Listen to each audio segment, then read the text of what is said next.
अस्सलाम वालेकुम नाजरीन, आप देख रहे हैं प्रोग्राम खबर गर्म है। मैं हूं सोनिया अदनान और मेरे साथ हमेशा की तरह मौजूद हैं एहतशामुल हक। नाजरीन, पिछले कई दिनों से हम देख रहे हैं कि पूरी की पूरी सियासत इस बात के गिर्द घूम रही है कि नवाज शरीफ साहब वतन वापस आ रहे हैं या नहीं आ रहे। गुज़िश्ता दिनों में हमने देखा कि उन्होंने मीडिया नुमाइंदगान से तवील अरसे के बाद 3 साल के बाद गुफ्तगू की, बड़े गिले शिकवे भी उनकी जानिब से किए गए। अब एक तरफ मुस्लिम लीग नून के बड़े सीनियर रहनुमा ये दावा कर रहे हैं कि नवाज शरीफ जल्द वापस आ जाएंगे। मरियम नवाज ने भी लंदन रवानगी से कब जब बात की तो उन्होंने कहा कि मैं नवाज शरीफ को वापस लेकर आऊंगी। लेकिन अब खबरें ये सामने आ रही हैं कि नवाज शरीफ साहब की जानिब से ये कहा गया है कि नाहली के दाग के साथ मैं वापस नहीं आऊंगा। नवाज शरीफ साहब की फौरी वापसी का भी कोई इम्कान नहीं है। नवाज शरीफ ने अपने साथ होने वाली इंतकामी कार्रवाइयों पर आला सतह का कमीशन बनाने का मुतालबा कर दिया है। और ख़बर यह है कि साबिक वज़ीर आज़म नवाज शरीफ और मरियम नवाज की लंदन में तफसीली मुशावरत हुई है और ये कहा गया है कि अदालत एक कमीशन बनाए और इस कमीशन की रिपोर्ट की रोशनी में मेरिट पर फैसला दे, ताकि नवाज शरीफ साहब ये कह रहे हैं कि मुझ पर जो जो भी इल्ज़ामात लगाए गए मैं कौम के सामने सुरखरू होकर फिर वतन वापस आऊं। अब नाज़रीन, सवाल ये है कि नवाज शरीफ साहब का क्या ये मुतालबा दुरुस्त है? क्या वो अपने इस मुतालबे पर जस्टिफाइड हैं? क्या ये मुतालबा माना जाएगा या नहीं? इस पर ज़रा प्रोग्राम में बात करेंगे। इसके साथ साथ नाज़रीन, दूसरी तरफ हम देख रहे हैं कि इमरान खान एक तरफ लॉन्ग मार्च की तैयारी के लिए मुसलसल जलसे कर रहे हैं, मगर हतमी तारीख उनकी जानिब से अभी तक दी नहीं गई। 25 मई लेकर आप देखें आज तक वो सिर्फ ऐलानात ही करते नजर आ रहे हैं। लेकिन दूसरी तरफ आज हमने देखा कि विफाकी काबीना का इजलास हुआ, वज़ीर आज़म शहबाज शरीफ की ज़ेर सदारत, और उनकी जानिब से इस लॉन्ग मार्च को रोकने के लिए कुछ अहम फैसले भी किए गए और PTI का लॉन्ग मार्च रोकने के लिए वज़ारत दाखिला ने 41 करोड़ रुपए की ग्रांट की मंजूरी भी दे दी है। अब देखना यह है कि इमरान खान साहब सिर्फ ऐलानात कर रहे हैं या वाकई ये लॉन्ग मार्च होगा। इसके साथ साथ नाज़रीन, ऑडियो लीक्स के मामले पर हम देख रहे हैं कि इमरान खान साहब की जानिब से बराह रास्त एजेंसीज पर इल्ज़ाम आयद किया जा रहा है। गुज़िश्ता रोज़ भी उनकी जानिब से कहा गया कि मैं अपनी एजेंसी से सवाल पूछता हूँ कि क्या तुम्हारा यही काम रह गया है कि अपने लोगों की जासूसी करो। आज भी उन्होंने यही बात की, उन्होंने कहा कि मैं अदालत जाऊँगा और पता चला आखिर कौन सी एजेंसीज हैं जो कि इस तरह की ऑडियो टेप करती हैं। इमरान खान साहब ने क्या कहा, सुनिएगा ज़रा। ये सारे चोर जमा होके हर किस्म की कोशिश कर रहे हैं कि किसी ना किसी तरह ये मुझे और मेरी पार्टी को किसी तरह पब्लिक की नजर में गंदा करें। गंदी वीडियोस और फिर टेप्स लगा रहे हैं, ऑडियो टेप्स। मैं अदालत में जा रहा हूं। प्राइम मिनिस्टर ऑफिस और उसके घर की जो सिक्योर लाइन थी, किसने उसकी टेप की और फिर लीक कैसे हुई, किसने की? अगर आप सर्वेलेंस भी करना चाहते हैं प्राइम मिनिस्टर की कॉल्स की, करें, लेकिन उनको लीक करना ये जुर्म है और पता चलाऊंगा कि कौन सी एजेंसी। और नाज़रीन, आज इमरान खान साहब एजेंसीज की इस बात पर तनकीद कर रहे हैं, लेकिन आपको याद होगा कि जब इमरान खान साहब खुद वज़ीर आज़म थे तो वो इन एजेंसीज के इस काम की हमने देखा कि तारीफ़ भी करते रहे और ये कहते रहे कि इस मुल्क के सरबराह की हिफाजत करना एजेंसीज का काम है। बाकायदा नाम लेकर इस फेल को जस्टिफाई करते रहे इमरान खान साहब। बहरहाल और भी दीगर मामलात हैं जिन पर आज प्रोग्राम में तफसील से बात करेंगे, और बात करने के लिए हमें प्रोग्राम में ज्वाइन किया है पीपल्स पार्टी के सीनियर बैरिस्टर आमिर हसन साहब हमारे साथ मौजूद होंगे। इसके साथ साथ सीनियर एनालिस्ट मज़हर अब्बास साहब भी प्रोग्राम में हमें ज्वाइन करेंगे। एहतशाम साहब, सबसे पहले आगाज़ आपसे करते हैं। एहतशाम साहब, नवाज शरीफ साहब की वापसी के हवाले से बड़ी बात हो रही है। एक तरफ मुस्लिम लीग नून के बड़े सीनियर रहनुमा दावा कर रहे हैं, बल्कि राना तनवीर ने तो आज भी दावा किया कि 1 महीने के अंदर अंदर नवाज शरीफ वापस आ जाएंगे। दूसरी तरफ ये खबरें कि नवाज शरीफ ने तो मुतालबा सामने रख दिया, उन्होंने कहा कि आला सतह का एक कमीशन बनाए और फिर जाहिर है उस कमीशन की रिपोर्ट की रोशनी में मैं सुरखरू हूँ अपनी कौम के सामने, फिर वापस आऊँ। फिर आज अहम इजलास भी तलब कर दिया और ज़रा ये कह रही हैं कि मरियम नवाज शरीफ का मुतालबा मुक़्तदर हलकों के सामने पेश करने के लिए लीगी रहनुमाओं को हिदायत देंगे। ये मुतालबा दुरुस्त है और ये माना जाएगा? सुनिए, बुनियादी बात तो इस सारे मामले में ये है कि अगर आप सारा उनका इंटरव्यू और तकरीर देखें नवाज साहब की, तो उन्होंने डायरेक्ट इस्टेब्लिशमेंट के ऊपर कोई बात नहीं की, कोई इल्ज़ाम नहीं लगाया, कोई गुस्से का इजहार नहीं किया। आप ये देखें ये सारी चीज़ों को मेरा ख्याल है बड़ा सेफ खेल रहे हैं और बड़ा सही खेल रहे हैं। जिस अंदाज से एक सियासी लीडर को काम करना चाहिए, बल्कि मैं तो कहूँगा स्टेट्समैन, अल्लाह करे कि हमारे भी उस तरह के पैदा हों कि किस वक्त क्या बात करनी है, तो मेरा ख्याल है जो उनका नुक्ता नज़र है, अंदाज़े बयां उनका बड़ा वाज़ेह है, उनके गिले हैं, शिकवे हैं और किसी हद तक मेरा ख्याल है सही भी हैं। और अदालतें जब उनको सुरखरू करती हैं, उनको हम जिस अंदाज से हमने देखा इस्लामाबाद हाई कोर्ट ने एवन फील्ड केस में मरीम नवाज़ साहबा को बरी किया, तो नेचुरली उसी केस में नवाज शरीफ साहब भी हैं, वो भी हो जाएंगे बरी। और फिर ये जो केसेस बनाए गए, फिर सवाल तो फिर ही आता है ना, 110 के करीब मुझे याद है उन्होंने पेशियाँ भुगती थी ये अपना नैब की अदालतों में। तो जाहिर सी बात है इस हवाले से तो दुख बड़ा जनमन लगता है और है भी। और इसका वाकई अगर हिसाब मांगते हैं तो ज़ाहिर है फिर हमें कहीं ना कहीं किसी को हिसाब देना होगा। पहली तो बात यह है कि अब वो पोजीशन ऑफ स्ट्रेंथ से बात कर रहे हैं, उनको अंदाज़ा हो रहा है कि जी इस वक्त सूरत हाल के दर अदारे कहाँ खड़े हैं। इमरान खान साहब एक तरफ अदारों को ललकार रहे हैं, आज भी आपने जो वीडियो दिखाई है उनकी गुस्से का इजहार कर रहे हैं। दूसरी तरफ नवाज शरीफ साहब जो है ना वो बड़ा सेफ प्ले कर रहे हैं, उन्हें पता है कि मैंने मीडिया को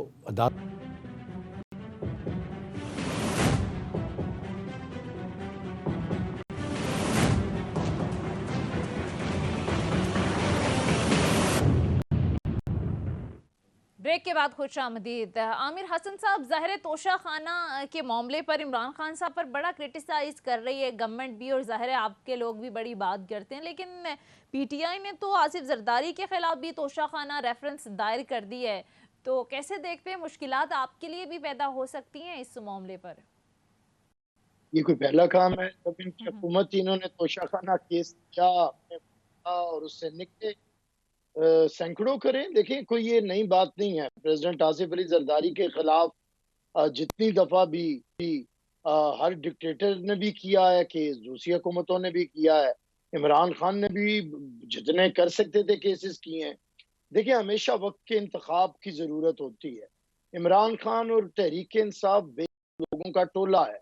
जब प्रेसिडेंट आसिफ अली जरदारी शदीद अदालत के अंदर है और सारी कौम एक दुआओं के साथ उनके बीमारी में है और ये लोग एक तमाशे के अंदर है, ये वो शख्स है इमरान खान जिसने किसी वक्त पे मोहतरमा बेनजीर भुट्टो की शहादत हुई, पूरी कौम ने ताजियत की, उस गम में शरीक थी। ये वाहिद शख्स है जिसने फातिहा नहीं की मोहतरमा बेनजीर भुट्टो शहीद की। आज अगर प्रेसिडेंट आसिफ अली जरदारी साहब बीमार हैं और ये तोशा खाना का, अरे तू इतने जोगा था तो अपनी भाई हुकूमत में करके तुमने देख लिया। जब नैब तुम्हारे कब्जे में था, इदारे तुम्हारे कब्जे में थे, मामला तो तुम्हारे इशारे अबरू पे काम चलते थे, तुम्हारे मामले पे आज तो ये पूछते हैं ना एजेंसियां फोन टेप क्यों करती हैं। उस वक्त ये खुद कहता है कि एजेंसियां मेरे कहने पे बजट मंजूर करवाती थी, एजेंसियां बंदों को बुलाती थी, एजेंसियां मेरी हुकूमतें बनवाती थी, एजेंसियों के जरिए मेरी गवर्नमेंट चलती थी। तो जब भाई आप एक पेज पे थे, सब कुछ आपके कंट्रोल में था, आपकी मर्जी के जजेस थे, आपकी मर्जी के इदारे थे, तो उस वक्त भी आसिफ अली जरदारी का कुछ नहीं बिगाड़ सके। तो अब क्या कर लो, दुआ पढ़ना किसी की फौत की पे तो अपने चीफ ऑफ स्टाफ नईमुल हक जो है ना उन पे नहीं दुआ पड़ी थी और ना ही उनके जनाजे में शिरकत की थी उन्होंने, तो आपका किधर शिरकत करेंगे, किसी के और की लीडर को कहाँ मानेंगे वो। आप दुरुस्त फरमा रहे हैं। देखिए ये वो बेहिस्सी है जो जिस शख्स ने, देखिए मोहतरमा बेनजीर भुट्टो का दुनिया भर के अंदर काम से महसूस किया गया और उसे मनाया गया, और पाकिस्तान के अंदर भी हमारे बदतरीन सियासी मुखालिफ किया है। वाहिद एग्जाम्पल सिर्फ इमरान खान की, और बाकी अपने दोस्तों के साथ आपने दुरुस्त फरमाया है। तो ये किसी का भी नहीं बना कभी भी ये शख्स। ये ऐसा एक और चीज़ है जिस पे बहुत ज़्यादा हम देखते हैं कि पीएमएलएन के अंदर भी बड़ी नाराज़गी है, पीडीएम की दूसरी पार्टियां भी बड़ा गिला करती हैं, लेकिन ये कहा जाता है कि जी जो पीडीएम की इस वक्त हुकूमत मुश्किलात का शिकार है, वो कहते हैं वो कि जी जरदारी साहब ने उनको फंसाया। कल ही का बयान है जावेद लतीफ़ साहब का, वो कहते हैं जी हमें धक्का दे के उन्हें बिठाया। इस तरह से बहुत से हवालों से डायरेक्ट इनडायरेक्ट क्रिटिसिज्म होता है कि जरदारी साहब ने डे 1 से मौज कर रहे हैं, गिरफ्तारियाँ ना, कुछ नहीं हुआ, केसेस उनके वापस हो गए, नैब का केस ख़त्म हो गया, बैंकिंग कोर्ट के केस ख़त्म हो गए, वो मज़े कर रहे हैं और फिर सिंध हुकूमत ही उनके पास है। वो एक बात कहते थे इलेक्शन नहीं मैंने होने देने, और ये नवाज साहब कहते थे इलेक्शन की तरफ जाएं। लोग कहते हैं सियासी फ़ायदा आपने उठाया, सारा मलबा जो है ना वो गिरा आके पीएमएलएन के ऊपर। जी जी आपको भी पता है शाम साहब, हमारे खिलाफ जितने भी केसेस थे, प्रेसिडेंट आसिफ अली जरदारी बेल पे आ चुके थे, और जब किसी मामले में बेल हो जाए तो उसकी हकीकत नहीं रहती है। फायदा मुझे नहीं पता, फायदे नुकसान की क्या बात है। आज मरियम बीबी बाहर हैं, लंदन पे हैं, मियाँ नवाज शरीफ 3 साल के बाद टीवी पे आके और लोगों को अपनी बात सुना सकते हैं। मियाँ शहबाज शरीफ वजीर आजम है, हमजा साहब वजीर आला बने। आज 70% कैबिनेट, 80% जो है पीएमएलएन की है, उनकी हुकूमत है। इसहाक डार साहब वापस आ चुके हैं। जो 3 साल से 2 साल से सेनेट का हलफ नहीं उठा चुके थे, वजीर खजाना बन चुके हैं। तो इसे अगर फंसाना कहते हैं तो फिर बचाना किसे कहते हैं और बनाना किसे माजरत कहते के हैं? साथ बैरिस्टर साहब, फंसाना इसलिए कहते हैं कि इन हालात में अब देखें ना, इलेक्शन क्यों नहीं हो रहा, आपको भी पता है, सबको पता है कि कारकर्दगी नहीं है हुकूमत की। कोरोना के बाद, उसके बाद ये यूक्रेन रशिया की लड़ाई और दुनिया में रिसेशन 1932 के बाद वाला शुरू हुआ है। वो कहते हैं हुकूमत कुछ देने के लिए है ही नहीं किसी को। इन हालात में हुकूमत लेना अपने आप पे जुल्म करने के मुतरादिफ था। वो इस कॉन्टेक्स्ट में बात करते हैं, इस हवाले से कहते हैं जरदारी साहब ने फंसाया। इलेक्शन हो जाते, अव्वल तो इलेक्शन के हालात होते, फिर इलेक्शन हो जाते तो फिर भी तो आपको काम करना। अभी भी कोई बगैर इलेक्शन के तो नहीं, असेंबली के जरिए तब्दीली आई है आइन में, जो नो कॉन्फिडेंस मोशन है। अच्छा, जो काम मुझे इलेक्शन के बाद करना था मुल्क को ठीक, वो अब मैं क्यों नहीं कर सकता? अब मेरे वो सारी कार्रवाइयां किधर हैं? अब अगर मैं कर देखें, ये तो कोई बड़ा भोंडा आर्ग्यूमेंट होगा किसी भी सियासी जमात का कि इलेक्शन के बाद मैं ठीक कर सकता हूं, अभी मैं ठीक नहीं कर सकता। भाई, जो टीम आपके पास मौजूद है उसे आज बुरुए कार लाएं, अपनी सलाहियतों को बुरुए कार लाएं। यही मुल्क है, इसी मुल्क का बिगड़ा हुआ खारजा अमूर है। क्या वजीर खारजा बिलावल भुट्टो जरदारी मुल्क के वकार को बुलंद नहीं कर रहे? कहा किस मुल्क के साथ आपके ताल्लुकात अच्छे नहीं है? आज अमेरिका है, रशिया है, चाइना है, आपके मिडल ईस्ट है, आपका यूरोपीय यूनियन है। आज पाकिस्तान के अंदर जितनी दुनिया बातें कर रही है, बिलावल भुट्टो की धूम है, उसे बेहतरीन लीडरशिप के अंदर शुमार किया जा रहा है। तो अगर पीपल्स पार्टी के लोग कहते हैं कि जब से बिलावल भुट्टो वजीर खारजा बने तब से पाकिस्तान, तो वो एहतशाम सब खा जाते हैं, बड़े कम टाइम के लिए रहे, ज्यादातर तो बैरूनी दौरों पर ही रहे। वजीर दाखिला होते तो पाकिस्तान में रहते। वजीर खारजा का काम देखें, वजीर खारजा का काम शाह महमूद कुरैशी की तरह अपने आबाओ अजदाद का उर्स मना के कैंचियों से बाल काटना नहीं है, और इधर असेंबली के अंदर अपने सियासी मुखालिफिन को गालियां बकना नहीं है। उसका काम था पाकिस्तान की खारजा महाज के अंदर उसे बावकार करना, पाकिस्तान को दोस्त ममालिक के साथ उसको आगे बढ़ाना, जो कि इन्होंने 4 साल के अंदर नहीं किया। और जो आपकी डिप्लोमेसी बंद थी तो चेयरमैन बिलावल भुट्टो ने का किया है। मामला है, 3 करोड़ लोग इफेक्टेड हैं सारे मामले में। इस दौरान वो कहना चाहिए कि जी अपनी लोगों के में मौजूद होना चाहिए। को लंबे लंबे दौरे किए गए, महंगे महंगे होटलों में वहाँ ठहराया गया इन सबको। वो क्रिटिसिज्म तो हो ही रहा है ना, चाहे शहबाज साहब पे हो रहा हो। वो तो फाइनली उन्होंने कह दी थी मैं तो अपनी जेब तो देते ना। आपको भी पता है, मुझे भी पता, कौन जेब से देता है पाकिस्तान में। हम सब आपके साथ हूँ, आप माशाल्लाह पाकिस्तान की सहाफत के सीनियर 3 लोगों में आपका शुमार होता है। देखिए एहतशाम साहब, सबसे पहले जो लोगों के साथ था बिलावल, और उसने अक़वाम मुत्तहिदा के सेक्रेटरी जनरल को बुलाया, सारी दुनिया के सफीरों को लेके गया पाकिस्तान में, अक़वाम मुत्तहिदा के अंदर पूरे सैलाब के अंदर मामला उठाया, और कोई मदद के लिए नहीं उठाया। हमने उन्हें इंसाफ के कि आपकी वजह से आ रहा है क्लाइमेट चेंज, आपकी वजह से है, पाकिस्तान इसमें मुर्दे इल्जाम नहीं ठहरा सकते। अब बिलावल भुट्टो की एक जिम्मेदारी बतौर वजीर खारजा है। पाकिस्तान में सिंध के अंदर वजीर आला सिंध मौजूद है, वज़रा मौजूद है, चेयरमैन बिलावल भुट्टो भी जब आते हैं सैलाब के लोगों में मौजूद होते हैं। लेकिन उनका एक काम है, ये काम तो नहीं कि वजारत खारजा छोड़ दी जाए, वो काम भी बिलावल कर रहे हैं, बिलावल भुट्टो कर रहे हैं, और वो भी कर रहे हैं। देखिए इमरान खान की इतराज़ात ये है कि आटा गूंदी गिनती क्यों है? उस बंदे को तो उसने खुद कुछ किया नहीं, उसे पता कुछ नहीं करना क्या है। वो शख्स दुनिया का नालायक तरीन और नाकारा तरीन आदमी है, नखट्टू आदमी है। उसका आपका पॉइंट आ गया है सर।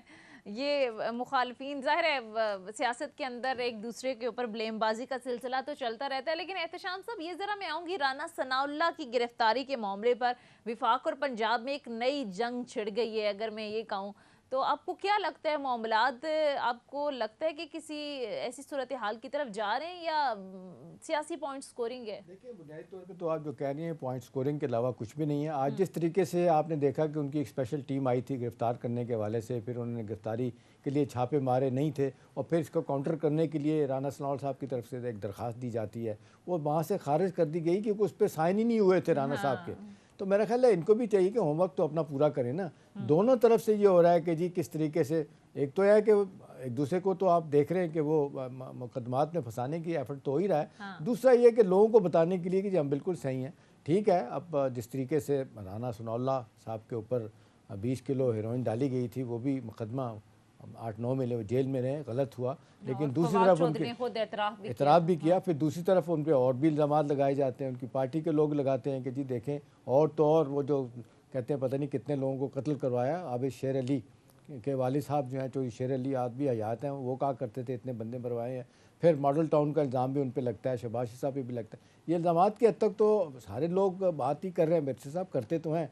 अब इस मसले पे मेरा ख्याल है जिस अंदाज से हुकूमत के लिए एम्बैरसमेंट तो हुई थी कि राना सनाउल्लाह को गिरफ़्तार करने के लिए वो आए, और बाद में पता चला कि पुलिस वालों ने भी उनके साथ बड़े ठीक ठाक हाथ किए और उनको जिस तरीके से यहाँ से भगाया, वो कहते थे बाकायदा हम इजाज़त लेके मजिस्ट्रेट से तैयार करवा के चीज़ें लेके आए थे बिल्कुल, कि हाँ। एक पुराना केस है उसमें गिरफ्तारी डालनी थी, नहीं हुआ। लेकिन उनको गुस्सा था कि भी एक इंटीरियर मिनिस्टर है, बाकी हुकूमत का इंटीरियर मिनिस्टर है, उसके साथ ऐसे कैसा हो गया। तो मेरा ख्याल है ये दोनों तरफ से सब कुछ हो रहा है। ये सोनिया देखें, सब लोग जो बात कर रहे हैं कि जब तक सियासी लोग नहीं बैठेंगे और ठीक है। पाकिस्तान के हालात ख़राब से ख़राब होते चले जा रहे हैं। बिल्कुल। जितने फॉरेन डिग्निटीज़ हैं आप देख लें, यहाँ पे जितने एम्बेसडर हैं, इसका कैपिटल में लोग बैठ के बातें कर रहे हैं कि ये हुकूमत और अपोजिशन के लोग किस तरफ जा रहे हैं, मुल्क बेड़ा गर्क हो रहा है, खुदा ना खास्ता सख्त तरीन हालात से गुजर रहे हैं, इंस्टेबिलिटी जो है सियासी तौर पे कहाँ से कहाँ चली गई, मईशत हमारी कहाँ खड़ी है, इसके लिए कोई बैठ के एफर्ट नहीं हो रहा और सिर्फ लड़ाइयाँ सियासी तौर पे तय बिल्कुल। की जा रही हैं, जिसका मुल्क को नुकसान हो रहा है। शायद इनको अपने आप को कोई फ़ायदा हो रहा हो, लेकिन मुल्क को तो नहीं ठीक फ़ायदा है, हो रहा। मुल्क को बिल्कुल नुकसान हो रहा है इस सारी सूरत हाल का। लेकिन आमिर हसन साहब, ज़ाहिर है आप भी अदालती मामलात को बड़े करीब से जानते हैं। अब इमरान खान साहब ने ये ऑडियो लीक्स के मामले पर उन्होंने कहा है कि मैं अदालत जाऊंगा, तहकीकात का वो मुतालबा कर रहे हैं कि एक साफ शफाफ GIT बननी चाहिए। आपको लगता है कि किसी हद तक इमरान खान साहब का ये मुतालबा जायज़ है कि ये प्राइम मिनिस्टर हाउस तक सिक्योर नहीं है? सिक्योरिटी के हवाले से जो सवालात उठाए जा रहे हैं, इमरान खान साहब का मुतालबा जायज़ है कि एटलीस्ट ये तहकीकात होनी चाहिए कि ये कौन कर रहा है, और फिर टैब करके फिर अपने अपने मकासद और अपने अपने ज़ाहिर फ़वाइद हासिल करने के लिए इसको लीक किया जाता है? देखिए, इन्वेस्टिगेशन तो हो रही, पाकिस्तान की टॉप एजेंसीज की प्राइम मिनिस्टर ने बना दिया है, उसमें ISI, IB और दूसरे वजारत दाखिला के सीनियर लोग शामिल हैं, वो तो होने जा रही है। लेकिन इमरान खान को वजीर आजम हाउस की अब इतनी फिक्र नहीं करनी चाहिए। ये शुरू तब से ही हुआ है जब इमरान खान थे। अब पता नहीं इमरान खान उस वक्त किन किन लोगों को वजीर आजम हाउस में बुला लेते थे कि बगिंग सारी वहां से हो रही है और कौन कौन से हालात लगा लिए गए हैं। लेकिन जब पहले मियाँ शहबाज शरीफ की आई, उस वक्त तो इमरान खान बड़ी भगने बजा रहे थे, बड़े खुश होते थे और उस वक्त उसके चस्के ले लेके किस्से सुनाते थे। अब जब से इमरान की बातें निकली हैं तो बातें अब लहजा और हो गया है। इमरान खान के मुतालबात पे गौर नहीं किया जा सकता। इमरान खान का सुबह मुतालबा कुछ और होता है, शाम को कुछ और होता है और रात गए कोई और होता है। ये इमरान खान के मूड्स जो हैं, तहकीकात होनी चाहिए कि इसके पीछे कौन है, कौन ये सब कर रहा है, और फिर वक्त आने पर जो है वो चाहिए। ये रिलीज भी किए। मैंने आपको बता दिया तहकीकात हो रही।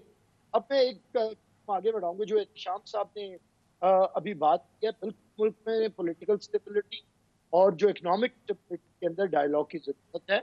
आज भी मुल्क में एहतशाम साहब कौमी हुकूमत है, सदर पाकिस्तान इनका है, वजीर आजम PMLN का है और दूसरे सारी सियासी जमातें किसी न तरह हुकूमत में मौजूद हैं और इमरान खान 80% पाकिस्तान में हुकूमत में मौजूद है। क्यों ना कोई चार्टर ऑफ इकोनॉमी किया जाए जो 1 साल मौजूद है इस असेंबली का, और उसके जरिए अपने अच्छे लोगों को सामने लाया जाए। सारी सियासी जमातें मिलकर इकोनॉमिक पॉलिसीज को बेहतर करें और पाकिस्तान को आगे लेके जाएं। लेकिन अगर किसी जहन पॉइंट के टेकन सर, और ये बड़ी अहम बात की कि इस वक्त मुल्क की ज़रूरत है कि चार्टर ऑफ इकोनॉमी की जाए, तमाम सियासी जमातें एटलीस्ट इस अहम मसले पर मिलकर बैठें और इस मसले का कोई हल निकालें। मुख्तसर ब्रेक लेते हैं, ब्रेक के बाद वापस आएंगे, कुछ मजीद इशूज़ पर भी बात करेंगे। Stay with us.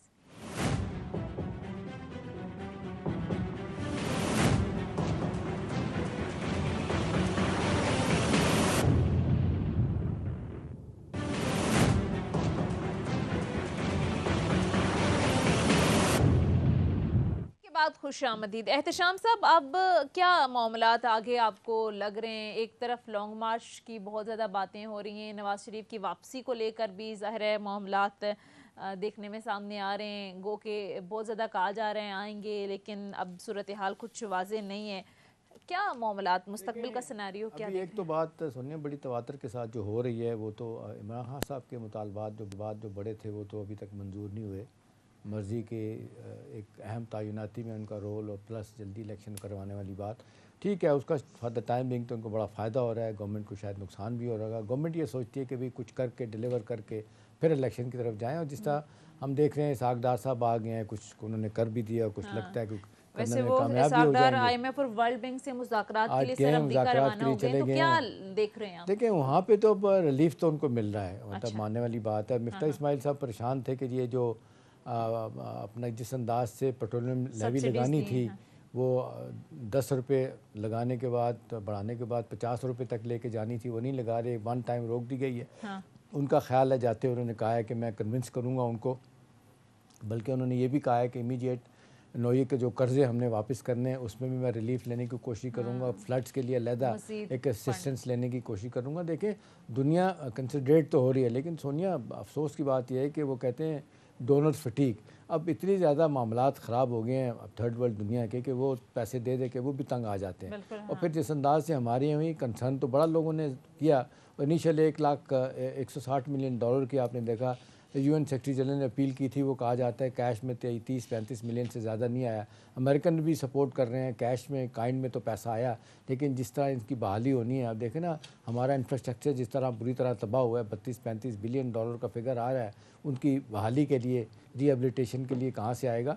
तो मेरा ख्याल है इस वक्त हमारे लिए यही बहुत बड़ी एक फेवर होगी सोनिया कि हमारे कर्ज़े कुछ अर्सा के लिए माफ़ कर दिए जाएँ। एक अच्छी बात है वो जो कहा जा रहा था पेरिस क्लब के जो कर्ज़े हैं वो पेंड किए जाएंगे, रीशेड्यूल होंगे, वो डार साहब ने कहा है कि जी हम उसके लिए कोई दरख्वास्त नहीं कर रहे। तो मेरा ख्याल है अब सूरत हाल तो बड़ी मुश्किलात से गुजरने वाली है। अब देखना ये है कि हुकूमत को, हाँ एक बात है कि जिस अंदाज से इस्टेब्लिशमेंट भी सपोर्ट कर रही है, अमेरिका से बड़ी भरपूर सपोर्ट मिल रही है, यूरोपियन यूनियन बड़ी सपोर्ट कर रही है, तो कई हवालों से तो उनको फायदा भी हो रहा है। आएगी आप कह रहे हैं। अच्छा, उम्मीद तो है बहुत ज्यादा। आमिर हसन साहब, इसहाक डार की वापसी के बाद हमने देखा कदरे मौशी सूरत हाल में बेहतरी तो नहीं कह सकते, लेकिन जाहिर है रुपए की कदर में बेहतरी आई है। फिर पेट्रोल प्राइसेस के हवाले से उन्होंने कम की, लेकिन अभी भी आवाम तो महंगाई को लेकर काफ़ी हम देख रहे हैं कि परेशान है, चाहे बिजली के बिल हों, फिर आम अशय खुरनोश हों। अब डॉलर या रुपया मुस्तहकम होने से महंगाई पर कोई असर नहीं पड़ा। तो आपको लगता है कि ये चैलेंज इस वक्त गवर्नमेंट के लिए है, एक तरफ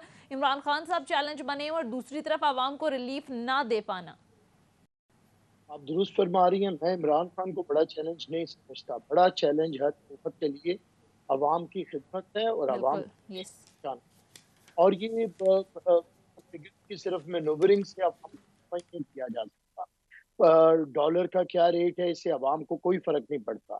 फर्क तब पड़ेगा जब आवाम के बिजली के बिलों में कमी आएगी, फर्क तब पड़ेगा जब महंगाई नीचे आएगी, फर्क तब पड़ेगा जब रोटी की कीमत, जो आपका ब्रेड एंड बटर होता है, रोटी है और आपकी सब्जी है, आपकी बुनियादी जरूरियात है, वो नीचे आएंगी।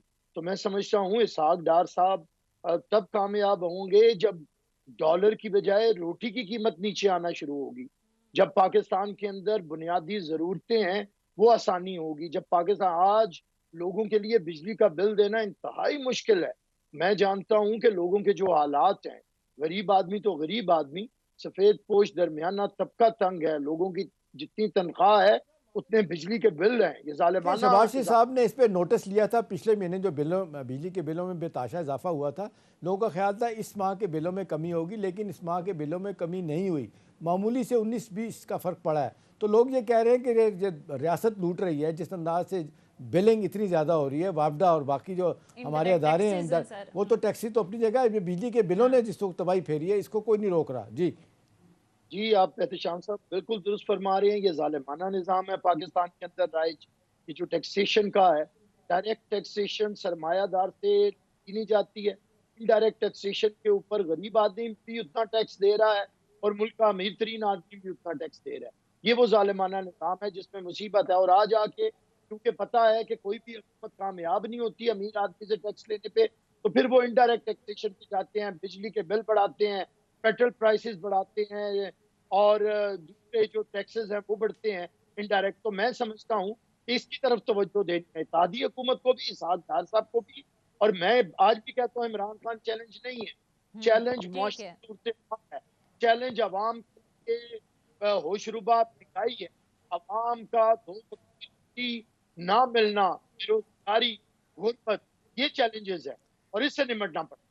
ठीक है, अब चैलेंज जी तो आमिर साहब, इमरान खान आप लोगों के लिए माजरत के साथ बहुत बड़ा चैलेंज तो बने हुए हैं ना, उनको उसको काउंटर करने के लिए जो असल काम करने की जरूरत है उस तरफ तवज्जो नहीं दी जा रही, ठीक वो है। या महंगाई और सारी चीजें दूर ठीक करना। है, महंगाई को काउंटर करना ज़ाहिर है गवर्नमेंट के लिए एक बड़ा मसला बना हुआ है, अगर किया तो फिर मामलात जो हैं वो गवर्नमेंट के हाथ से निकल भी सकते हैं।